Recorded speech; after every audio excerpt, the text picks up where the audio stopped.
On today's episode of the Cryptoverse, we have a bit of a Dash scam warning. There's something going around called the Dash Coin Club, which I don't think is legit, so to make sure you don't fall for this. Secondly, Bitmain, you know the company that manufactures Bitcoin mining hardware, they have announced a protection plan against the potential user-activated soft fork coming up on the 1st of August, and Bitfinex, one of our major exchanges in the Bitcoin network, is under attack yet again due to them listing that IOTA cryptocurrency. So we're going to discuss all these things. We're going to look at a market roundup, a bit of chart reading on today's episode of the Cryptoverse. Stay tuned.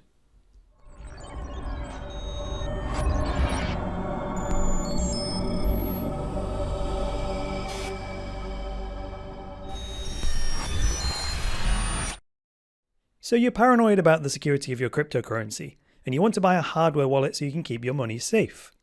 But which hardware wallet should you buy? Well, the Crypto Hardware Wallet Superstore has written a free buyer's guide especially for you. Check it out today by clicking on the link in the video description below. Hi there guys, and welcome to the latest episode of the Cryptoverse, your regular dose of news and commentary on Bitcoin, cryptocurrencies, and blockchains. I'm your host, Chris Coney. I'm also the founder of Cryptoversity.com, which is the online school for Bitcoin, cryptocurrencies, and blockchains. Find out more at Cryptoversity.com. So let us begin today with the announcements. The only announcements I have for you today is that tomorrow, Friday the 16th of, June, I'm doing the live stream Q&A with Monaco Card. Chris Marzalek, who's the CEO of Monaco Card, coming on the show for a live interview. Live, I'm talking about. So, if you want to win yourself some Litecoin, go to the link in the video description, submit a question in this form. You put your question, put your name in, optional, and optional, put your Litecoin address in, because then if I pick your question out and it's a good one, then I'll pay you a bonus in Litecoin for asking a really good question. So I'm going to ask him a bunch of questions about the Monaco Card because they're doing an ICO, which closes in a couple of days' time. And also, if you want to know anything, you can either submit the question beforehand or turn up live tomorrow and ask it on the air, and I'll see if I can get to your question. There's going to be a lot of questions, so the link to this live stream I'll also link to in the video description. It's also on the YouTube channel if you can't find it on there. Okay. So that's all I've got in terms of announcements for today. Let's get right into the market roundup. Where do we go for the market roundup? Of course, we go to coinmarketcap.com. Where else would we go? Now then, today, $13 billion of value has been wiped out of the cryptocurrency economy. Ouch. How do we know that? Well, because we look at this number up here, which is the total market cap of all coins. Yesterday, I clocked it at 116 billion. Today, I've clocked it at, 103? 103. Yeah, so 13 billion wiped off. Interesting. Now, a large chunk of that is because Bitcoin and Ethereum here are both down 10%. Yikes. Now, they are multi-$10 billion blockchains, so 10% of that is a lot. So that's not a good look. In fact, it's all red all the way down today, except the only coin that has been left unscathed is Ripple. Can you believe it? Look, all the way down to 24th place, it's red. And then Ardor has survived the day. The other thing with this is that it's not just red, it's mostly double-digit losses. Right from Bitcoin and Ethereum. And look, you've got double-digit losses for NEM, Ethereum Classic, IOTA, Dash, big losses for the day, all totaling 13 billion. I was going to say 113 billion, but no, we've still got 103 billion market cap. These things happen, right? So what does this all mean? It means cryptocurrency summer sale. So whichever coin that you feel you've missed out on getting in at, this is the opportunity to pick up some of those coins at a discount, right? That's always the thing. People who kind of build wealth in investing are typically people who go the opposite direction to the masses. So that means when everyone's fearful, be brave. And when everyone's brave, be fearful. Actually, my favorite pick would be Ethereum Classic. Quite honestly, that would be my pick, followed by, what's the other one? An obscure one. Library credits. Right down here, 59th place. Library credits, I've been watching this project for ages. And they are, just never mind. I haven't got time to go into it today. Trust me, they are on the cusp of launching a proper consumer grade offering. So I believe they are very nearing a tipping point. So yes, this is the point where I think library credits are undervalued, and before long it's going to reach that tipping point. So of course they've been undervalued for a while. It's just that it's kind of a perfect storm, not storm, but perfect point right now between just about to hit mainstream and still undiscovered. So that's why I say them. Now I'm going to leave the market roundup there for today. Oops, that's the wrong graphic. Yeah, that's the problem in it. Anyway, I'm going to leave the market roundup there for today because I've got a lot of news to cover. So let's move swiftly along to the quick peep at the old charts. Let's begin with the Bitcoin price chart. Looky here. Well, Bitcoin was behaving itself inside the old channel there, but it's now made this decisive move and outside of the channel, right? So it's come down here to this horizontal line here, which is my 23.6% Fibonacci line at a price of 23.19. There's a nice low test there around 2300. That was decisively rejected, and we can tell that because the body of the candle is way up the top there.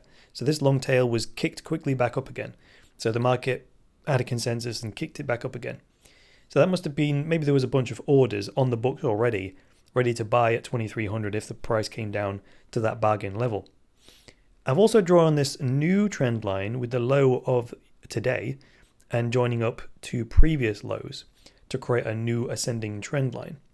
Now I have drawn that, but you have to be careful when doing technical analysis. It's a good habit to clean up your lines on a regular basis because otherwise it just becomes meaningless, right? You just get analysis paralysis where you've got so many indicators that anything could be true, and it's better off just not having any because it's just as meaningless.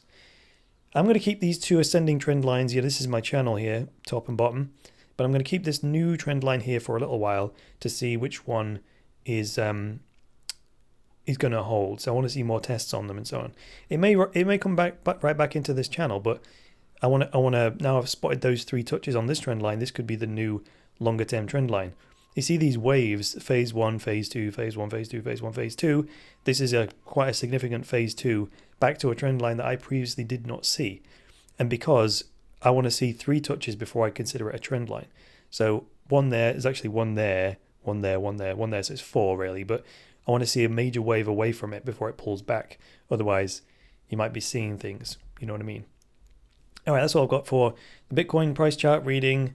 In terms of like targeting and stuff, we're looking right back up to 3,000 is the next major point we want to break before we rally again. Alrighty, moving on to the Litecoin price charts. Boom. Bitcoin Wisdom provides this chart also. Still slow and steady for Litecoin. Still candle bodies staying inside these lines that I've drawn, connecting the highs and the lows more recently.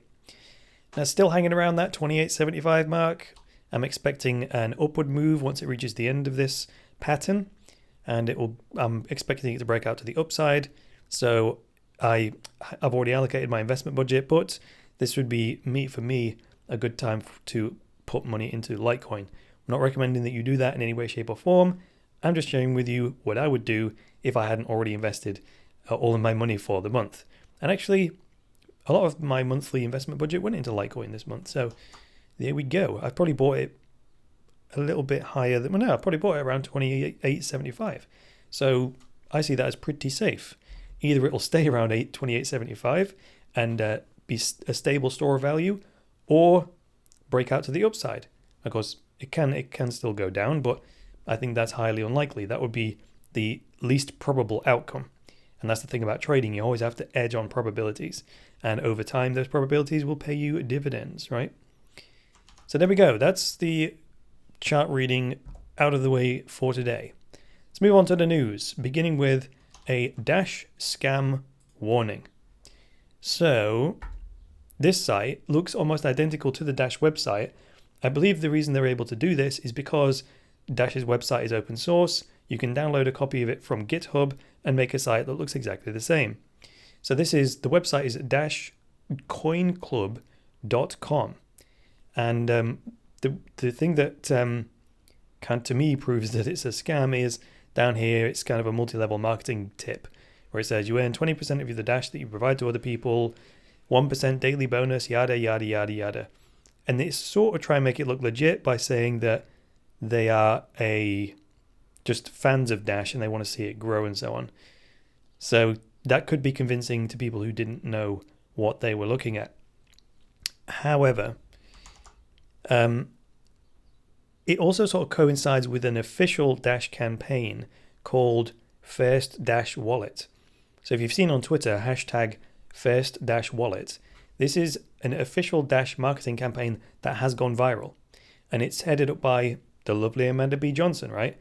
Now, Amanda has an official budget from the Dash network to help people, to encourage people and incentivize them to find someone who doesn't use cryptocurrency, help them set up their first Dash wallet, and then if you post a message on Twitter showing the two phones with the two people in it saying, hey, we've just opened our first Dash wallet, then Amanda will tip you some Dash for that. Now, this campaign has gone so well, Amanda has actually had to go back to the Dash network and ask for a greater budget. So this is Amanda's YouTube channel. This is the video that officially explains how the campaign is going to work. Then I'll also link to 2 official Dash proposals so that you can prove to yourself that Amanda is in fact authorized to do this on behalf of the Dash network. This proposal is the original one proposing the actual campaign itself. And this one is Amanda saying, oh my goodness, it's gone so well. We've actually allocated all the budget and it's picking up pace. So because people are getting wind of it.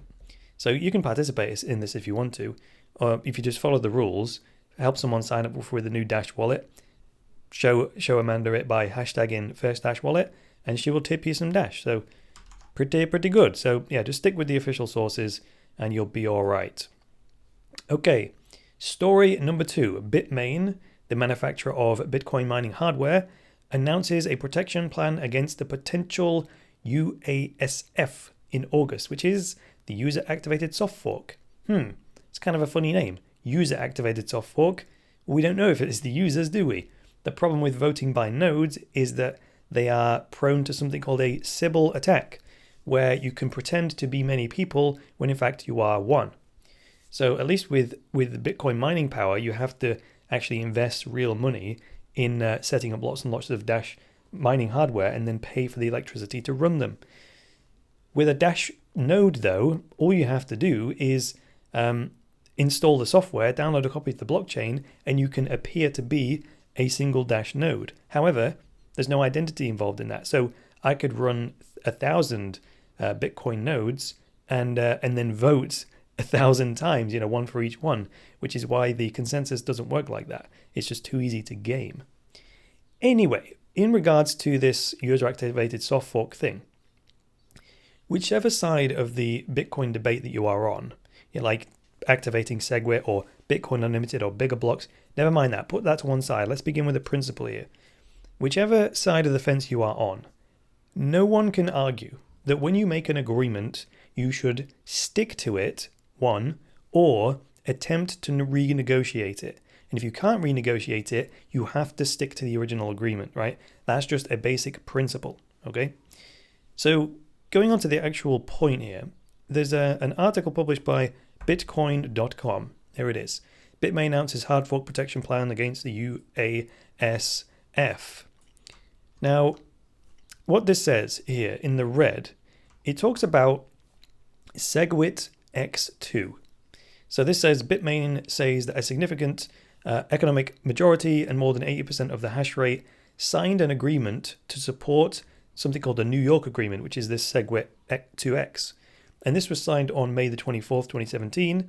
And according to the company, Bitcoin core developers declined invitations to attend the event. So this SegWit 2X thing, it lowers the threshold to activate SegWit. So previously we needed what, like 95% of the Bitcoin mining power to agree to activate SegWit before it would happen.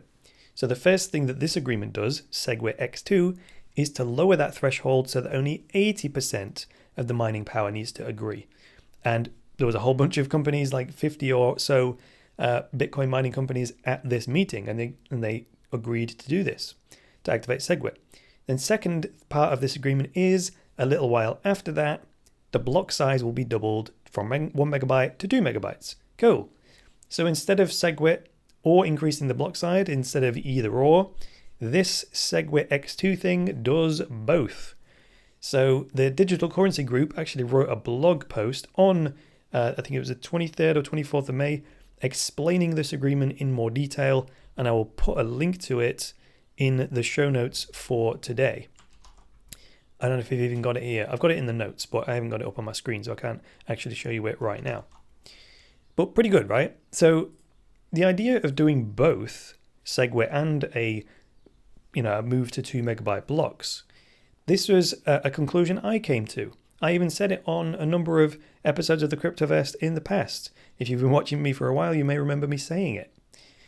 What's queer, though, is that Bitcoin Core developers decided not to attend this meeting at all, which is queer because wouldn't that have been an ideal opportunity to get what they wanted, which was to convince everybody to activate SegWit, right?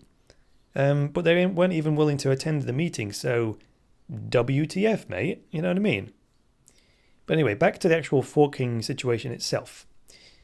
The danger is that if the Bitcoin network splits, right, it will split into 2 Bitcoins temporarily, and then, well, maybe permanently, but anyway, when it splits, there may be transactions happening. So imagine my forearms are the actual main chain, and then you get, this split and there's 2 Bitcoins going on. If there is economic activity, i.e. transactions happening on both chains, if one chain dies and stops here and this one carries on, then the death of that chain will wipe out any activity in between the forking point and the death. So this is death, and this is the other chain going on. So all this stuff between forking point and death, all this economic activity will be lost, which is kind of bad, right? So all that economic activity will be wiped out, and only this chain will carry on. It's because all the transaction history here will just die. That's bad. That's very, very bad. So the only way that you and I, as users, can really protect against this is to stop using Bitcoin completely in between from like the 1st of August until we have a definitive outcome to the whole thing. Unfortunately, that's not really an option if you run a Bitcoin business, which I happen to do. So I'm going to have to do something like cease accepting Bitcoin payments for courses and donations from the 1st of August until it's finished. I'll just have to take everything but Bitcoin as a currency. And also I'm going to have to stop sending Bitcoin to people in between this phase. It's just the safest way to do it. Just sit on it until it concludes. So there we go. Not fun times, really, is it? There's also this thing here in the article itself. In the orange here, it says, quote, this is Bitmain, despite this agreement, the UASF, also known as Bitcoin Improvement Proposal 148, the astroturfing movement continues to get lots of airtime on censored forums, many of which are controlled by single autonomous individuals.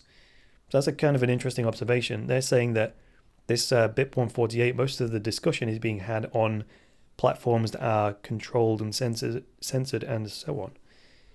So yeah, I mean, there's more technical detail in this particular article about what to do if you're a Bitcoin business, but I suppose you really need to know that if you're a user. Just stick with the advice I just gave you to be absolutely safe. Either sell all of your Bitcoin, right, at the end of July, and then buy it all back when it's all resolved, or just stop sending and receiving any Bitcoin in between, say, the 1st of August and whenever it's resolved, which I can't even tell you how long that will take. It literally will be watching it happen as it happens. So there we go. That's a bit of an update on the old split situation. Third news story for today. Bitfinex under attack again. IOTA wallets temporarily unavailable. Jeez Louise. Look at this. This one comes from the Cointelegraph published this 9 hours ago. Bitfinex undergoing distributed denial of service attacks. IOTA wallets temporarily unavailable. Now, if you were wondering what might have spooked the Bitcoin price yesterday, this may have something to do with it. You know, yesterday we saw the IOTA token appear in the top 10 on CoinMarketCap.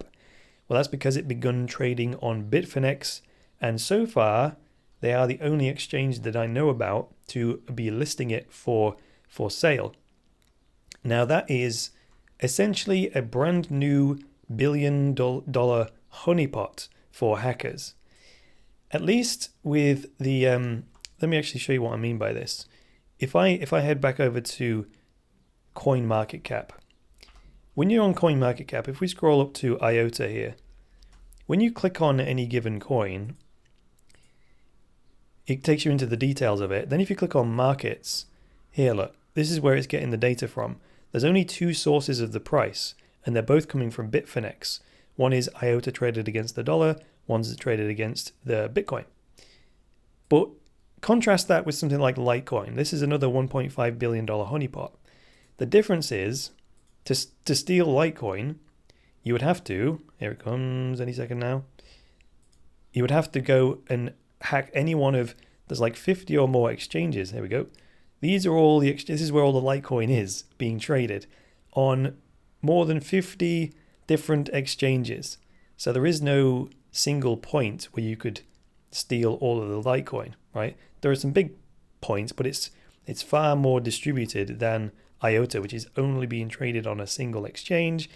That's a great point to attack because jackpot, right? So at least with Litecoin, it's split across multiple exchanges, right? So you think about this, the Bitfinex situation as, imagine a victim who has a wallet inside his jacket and he's holding onto it like this, right? If some thugs were to punch him enough times, right, it might weaken him enough to open his jacket so you could go reach in and grab his wallet out. So that's roughly a metaphor for what these attackers are trying to do to Bitfinex's technical systems. They're smashing it with traffic in an attempt to find a small opening where they can reach in and pull the funds out, right? Because if you overload a system, it can malfunction and open up security holes, which you can then go in and grab, just do a smash and grab. So I know this wasn't an attack on Bitcoin specifically. However, Bitfinex was hacked a little while ago, if you remember, and they had a bunch of client funds stolen. And they eventually did pay them back, but that spooked everyone out at the time. Now, this news may just have a bit too much resonance. It might just seem a bit too familiar for some people. And when it comes to the potential of losing money, people don't generally need to much suspicion to freak out. Even a small chance of losing money will generally spook people out and cause them to overreact. So that might have something to do with this. But yet again, this is only a problem because we have centralized exchanges. So the thing with the internet is that transactions on the internet, they don't cost anything, right? This is how come spam email is a thing. It doesn't cost you to send a email transaction on the internet. You can send as many as you want.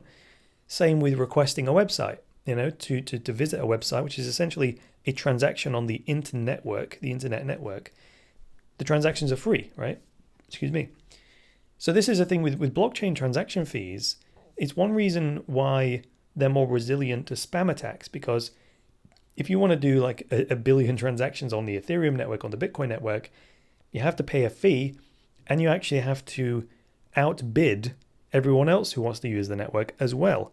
So the profitability of your attack has to be greater than all the businesses that are running on Bitcoin or Ethereum. Otherwise, they'll outbid you for the network capacity and your spam attack will fail. So that's kind of an interesting distinction between free transactions on the internet and blockchain transactions. Pretty interesting. So anyway, that's all I've got to say about that. Final segment for today, interesting ICOs. Yes, there is an interesting ICO that I've been paying attention to. I've mentioned this one before, and it's the NVO crowd sale. So speaking of decentralized exchanges, especially done right, looking at the model as far as I can tell, this is a cross-platform decentralized exchange, and it's modular. This is the key feature that I can see. You'll have to watch this little intro video because it does a great job of explaining this. I first covered this because we were struggling to find a wallet that would allow you to store your private keys and store Ripple, right? That was the problem. And I said, well, this experimental software will allow you to store your Ripple with your own keys. But of course, yesterday I talked about the Ledger Nano S can now store Ripple anyway, so we've got multiple options for that.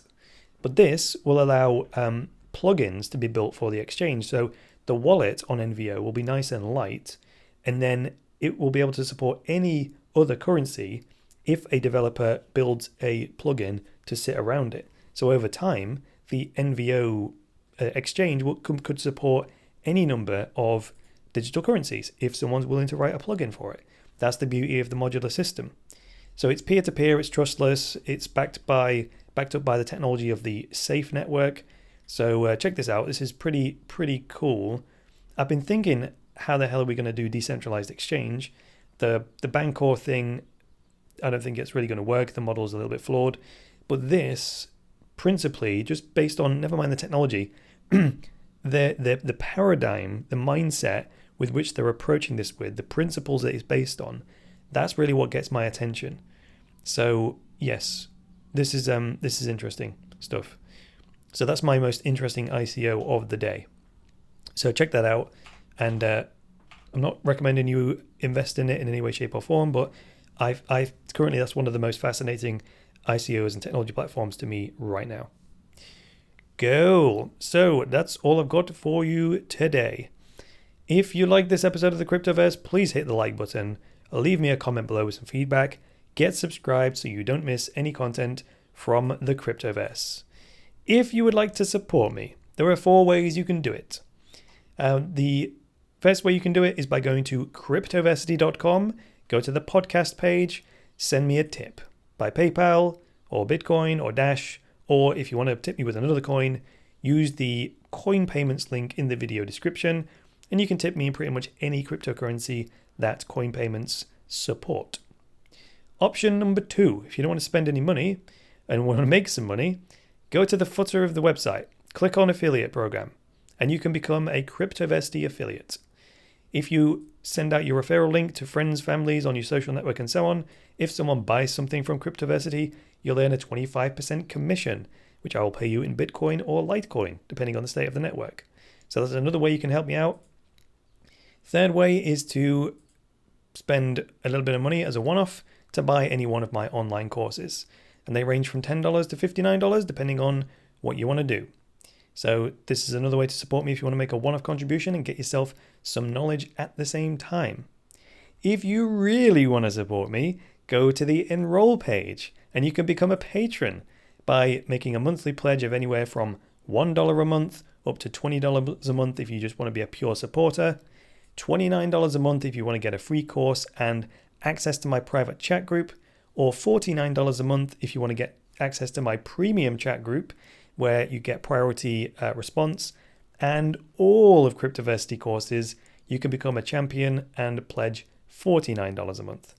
And that'll help me grow the channel, reach more people, and boost cryptocurrency adoption. So that's all I've got for you today. Please join me tomorrow for my live stream interview with Chris Marzalek from Monaco Card. Let's grill him a bit and see what he's got to say to all our questions. Win yourself some Litecoin by submitting a good question, and if I pick it out, you'll get a tip for that. So that's all I've got. See you tomorrow, guys. It's me, Chris Coney, saying bye for now.